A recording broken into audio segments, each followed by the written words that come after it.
Hello everyone, welcome back to Grim Dawn. This is going to be covering the first half of the Rotting Croplands, because if I try to cover the whole thing, it's going to take way too long. Now I've readjusted my build again back to the cold, because that's just where I had the better weapon. So we're now running, I still have to take out, I think, 3 or 4 points from here, but I ran out of cash. That's how much money I've been wasting in the previous episode. But here we are. We're just running Frozen Core, Trozans with Alexa's Flash Freeze. I'm increasing Maven's Sphere over here, and we're going to go a bit hard here. Is this permanent or this is permanent? Okay, that is a passive buff. I couldn't remember. Yep, toggled. All right. So we're basically just going to be running a pretty aggressive cold build here. Now, keep in mind that this is not going to be the final build here. Once again, I just want to remind you of that. And I also want to talk about the Dermapterans, because as a group of enemies, they're very interesting. You see, they primarily do pierce damage and physical damage.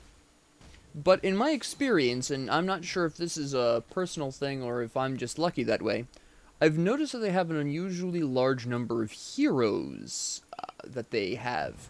And these heroes will do just random side damage. Aether, Vitality, Chaos, Cold, Lightning. Just these heroes will be much more wild in their differing damage types than most heroes you'll encounter for other groups.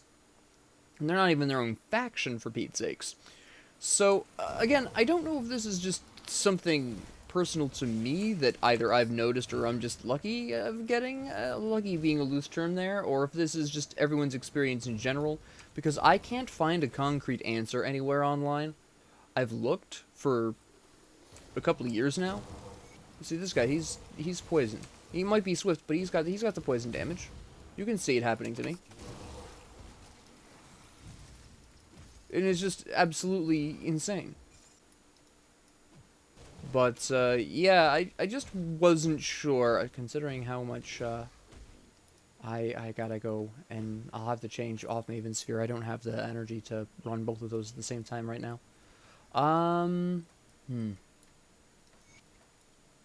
I need a Scondrus. Alright. I wasn't sure. But here we are. That's alright. Now we know. Anyways.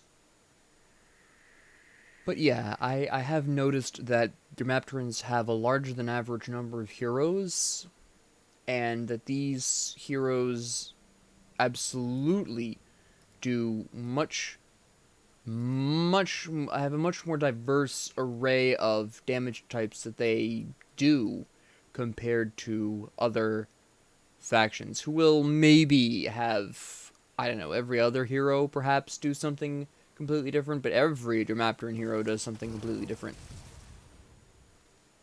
Like, for instance, the Ethereals, it's not unusual to see an Ethereal hero just focus in on one elemental damage type, which isn't too unusual for Ethereals in the first place, because they're primarily Aether and elemental damage. So seeing a Ethereal hero who focuses in on one of the elements isn't too surprising, nor is it too different from what you would normally see out of that faction. But, see, this guy has got something going on here. I'm not sure what element he's doing right here. Electrified. Alright, fair enough. Boom. And there we go. But that's, a prime example. I've never seen a Dermapteran hero that just does physical and piercing like the rest of the faction. They all do something wildly different. It's really interesting. So the challenge in the Dermapterans is not actually in their regular grunts. It's in the heroes. Much more so than any other faction. Because if you have high enough piercing and piercing damage, I'm sorry, piercing resistance, and you've got good enough armor, Dermapterans are pretty easy to deal with as a whole. Until one of these heroes shows up, it just blasts you with a damage type you weren't expecting, which is, at this point, literally anything. Now, in a little bit here, we'll be seeing this kind of towards the tail end of this episode here, but we're going to see this a lot more in the next episode. We're going to be seeing ethereals mixed into the standard group of enemies that we're going to be fighting. And this is actually going to be the first point in time in which you're going to pretty consistently see enemy factions fighting each other. You might possibly have seen some beasts fight enemies beforehand. Possibly. That really is going to depend, because maybe beasts have been kicking around and they've been fighting each other. That's typically what I'll see earlier before this point. If you're really lucky, you'll see some, you'll see... I think the earliest you're likely to see enemy factions fighting is in the... Where is that called again? Whitemire, where the cultists might be fighting Slith. Possibly. I've seen that fairly often.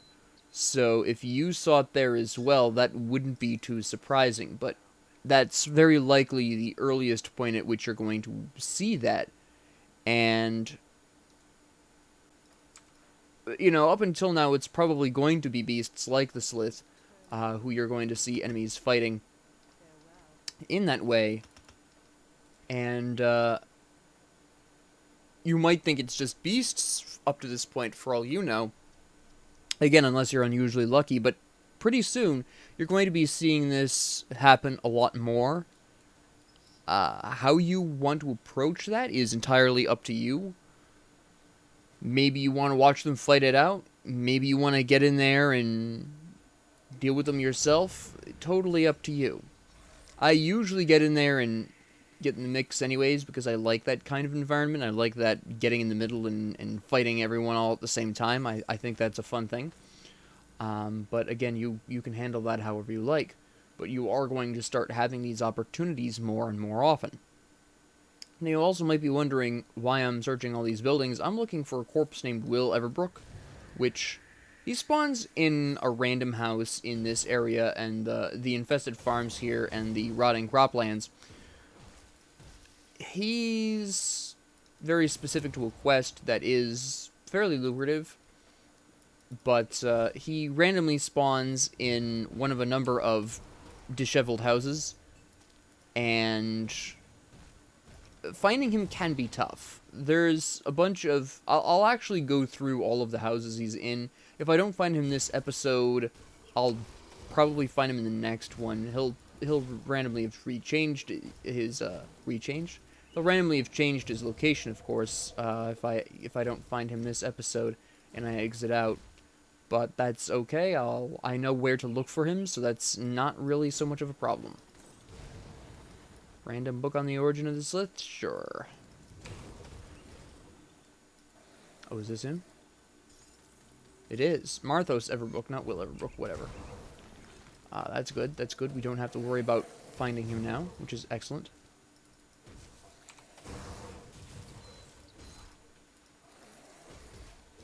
Okay. Perfect.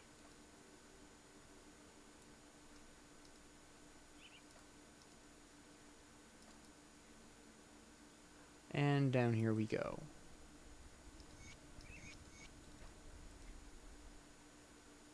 I need a little bit more iron bits.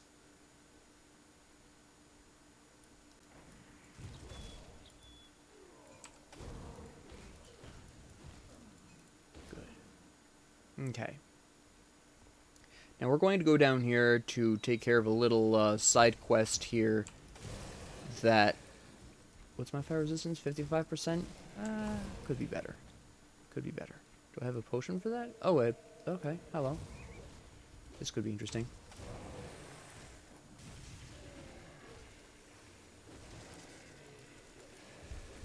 Oh.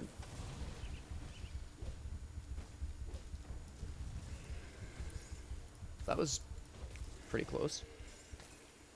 Okay. No. Good.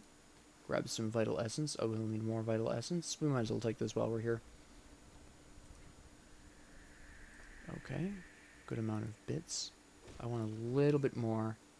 I want about 10k before I go back and try to readjust my points one more time. Good. We're going to let the vital essence heal us up and then take that. I'm going to grab a book. Thank you.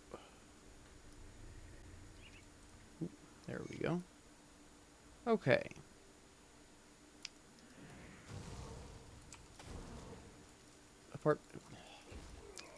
There we go.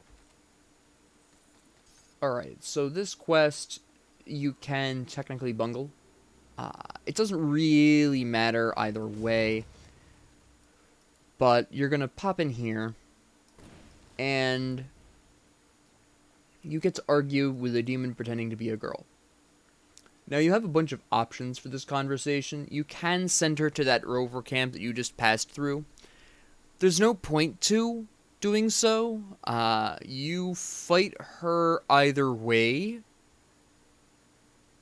If you want to spare the rover camp just because you don't just like getting random people killed, just pick all the bottom options until you get to this point and then just attack.